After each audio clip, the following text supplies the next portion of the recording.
Doctor बनना profession नहीं हो सकता है। पहले प्रोफेशन को समझते हैं। प्रोफेशन जैसे कि प्रोफेशन होता है कि आप ऑफिस गए, आपने काम किया, आप घर आए, जैसे ही दरवाजे पर पहुंचे आपका प्रोफेशन खत्म। जैसे कि एक सीए की लाइफ है, एडवोकेट की लाइफ है, या दूसरे इंजीनियर्स की लाइफ है। वो घर से निकलने के बाद ऑफिस पहुंचने तक उनका प्रोफेशन, ऑफिस पहुंचने के बाद उनका प्रोफेशन शुरू होता है।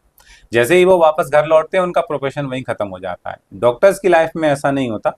डॉक्टर्स जब घर से निकलते हैं और जब घर वापस आते हैं तब भी उसी प्रोफेशन को साथ में लेके आते हैं जिसको लेके वो बाहर गए हैं। क्योंकि हम डॉक्टर्स के दिमाग में बहुत सारी चीजें रहती हैं जो 24/7 चलती रहती हैं। जैसे कि उनका कोई पेशेंट है जो क्रिटिकल केयर यूनिट में है, वो ठीक हुआ कि नहीं, उन्होंने कुछ ऐसा ट्रीटमेंट ट्राई किया है जिससे उनको उम्मीद है कि पेशेंट ठीक होगा, उसका रिस्पॉन्स आया कि नहीं। पेशेंट फलाना पेशेंट था, वो बुखार वाला 4 दिन पहले दिखा गया, ठीक हुआ होगा कि नहीं। कोई शुगर का पेशेंट है, उसकी शुगर कंट्रोल हुई होगी कि नहीं।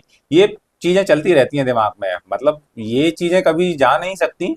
और अगर आप हेल्थ केयर सेटअप से जुड़े हैं तो आपको इमरजेंसीज हमेशा डील करनी पड़ती हैं, तो इमरजेंसीज का कोई टाइम नहीं होता। इसलिए प्रोफेशन, अपने प्रोफेशन का कोई टाइम नहीं है। डॉक्टर, डॉक्टर होना इज अ 24/7 रिस्पॉन्सिबिलिटी।